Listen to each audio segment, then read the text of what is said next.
Hello అందరికీ, homely వంటలు ఛానల్కి స్వాగతం. ఈరోజైతే అందరి ఫేవరెట్ రెసిపీ దమ్ బిర్యానీతో మీ ముందుకు వచ్చేసాను. ముందుగా ఒక బౌల్లో 1 గ్లాస్ ఆఫ్ బాస్మతి రైస్ తీసుకోవాలి. బిర్యానీస్కి బాస్మతి రైస్ అయితేనే పర్ఫెక్ట్ అండి. బాస్మతి రైస్తో చేసుకుంటేనే బిర్యానీ టేస్ట్ వస్తుంది. ఆ తర్వాత ఈ బాస్మతి రైస్ని నీట్గా క్లీన్ చేసుకోవాలి. నీట్గా క్లీన్ చేసుకున్న తర్వాత బాస్మతి రైస్ మునిగేంత వరకు వాటర్ వేసుకొని చక్కగా 1 అవర్ అయినా నానపెట్టుకోవాలి. తర్వాత చికెన్ మ్యారినేషన్ చూద్దాం. చికెన్ మ్యారినేషన్లో 1 కప్ ఆఫ్ కర్డ్ తీసుకోవాలి. పెరుగు వల్ల చికెన్ పీస్ అనేది చాలా సాఫ్ట్ అండ్ జ్యూసీగా వస్తుంది. ఇప్పుడు మసాలాస్ యాడ్ చేసుకోవాలి. 1/2 టేబుల్ స్పూన్ ధనియాల పొడి, 1/2 table spoon garam masala, 1 table spoon కారం, 1/2 టేబుల్ స్పూన్ జీలకర్ర పొడి, 1/2 లెమన్ వేసుకొని బాగా మిక్స్ చేసుకోవాలి. సాల్ట్ కూడా యాడ్ చేసుకోవాలండి. సాల్ట్ యాడ్ చేసిన క్లిప్ మిస్ అయింది. సాల్ట్ కూడా కన్ఫామ్గా యాడ్ చేసుకోండి.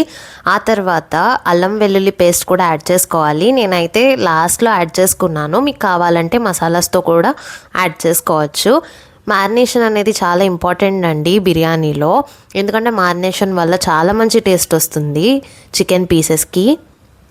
నేనైతే కన్ఫామ్గా ఒక 30 మినిట్స్ అయినా మ్యారినేషన్ చేసుకోవాలి ఫ్రిడ్జ్లో. ఇప్పుడు చూడండి, నేను 1/2 టేబుల్ స్పూన్ అల్లం వెల్లుల్లి పేస్ట్ వేసుకొని బాగా కలుపుకుంటున్నాను. కలుపుకున్న తర్వాత 30 మినిట్స్ మనం ఫ్రిడ్జ్లోనే ఉంచుకోవాలి. ఇప్పుడు ఫ్రైడ్ ఆనియన్స్ కోసం ఆనియన్ కట్ చేసుకుందాం. ఒక ఆనియన్ని కట్ చేసుకోవాలి. పైన ఉన్న వైట్ ఉంది కదా, అది అన్హెల్దీ అండి. నేను ఏ కర్రీ చేసినా కన్ఫామ్గా తీసేస్తాను. ఆనియన్ పీసెస్ అనేవి మీడియం సైజులో పొడవుగా కట్ చేసుకోవాలి. మరీ లావుగా కాదు, మరీ సన్నంగా కాదు.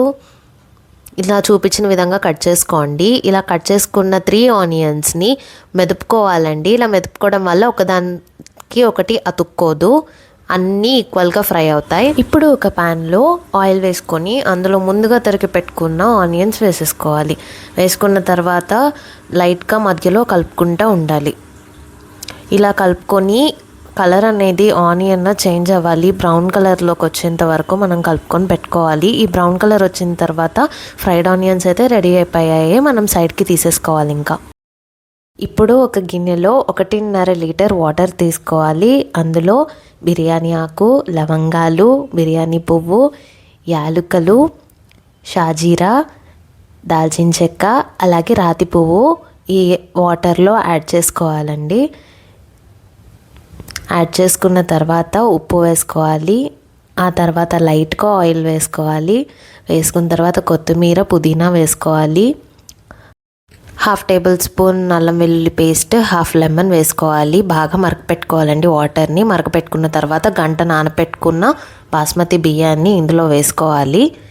వేసుకొని ఒకసారి కలిపేసుకోండి. కలుపుకున్న తర్వాత మనం వేరేగా ప్యాన్ తీసుకొని అందులో కొంచెం ఆయిల్ వేసుకోవాలి. ఆయిల్ వేసుకున్న తర్వాత 30 మినిట్స్ మనం మ్యారినేషన్ చేసుకున్నాం కదా చికెన్, మసాలాస్ అవి పట్టించి ఆ చికెన్ వేసేసుకోవాలి. కన్ఫామ్గా 30 to 1 అవర్ అయినా మ్యారినేషన్ చేసుకోండి. దానివల్ల మళ్ళీ చెప్తున్నాను, పీస్ అనేది చాలా జ్యూసీ అండ్ సాఫ్టీగా వస్తుంది. ఇలా ఒకసారి కలుపుకొని మనం మూత పెట్టుకొని తీసుకుంటూ మళ్ళీ కలుపుకుంటూ ఉండాలి. ఇంకా వాటర్ అనేది ఉండకూడదు. తర్వాత రైస్ ఉడికిందో లేదో ఒకసారి చూసుకోండి. రైస్ అనేది పలుకుగానే ఉండాలి. ఇలా వాటర్ అదంతా ఇంకిపోయిన తర్వాత మనము రైస్ అనేది లేయర్స్గా వేసుకోవాలి. నేనైతే మనం ఒక గ్లాస్ రైస్ తీసుకున్నాను కాబట్టి 2 లేయర్స్ మాత్రమే తీసుకుంటున్నాను. అదే 2 గ్లాసెస్ ఆఫ్ రైస్ తీసుకుంటే కనుక కన్ఫామ్గా 3 లేయర్స్ అయితే వస్తుంది. ఇలా ఫస్ట్ లేయర్ వేసేసుకోవాలి. వేసుకున్న తర్వాత కొత్తిమీర, పుదీనా వేసుకోవాలి. కొత్తిమీర, పుదీనా తర్వాత మనం ముందుగా ఫ్రై చేసి పెట్టుకున్నాం కదా ఫ్రైడ్ ఆనియన్స్, అవి వేసేసుకోవాలి. ఆ తర్వాత పైన మళ్ళీ ఇంకొక లేయర్ రైస్ వేసుకుంటున్నాను నేను.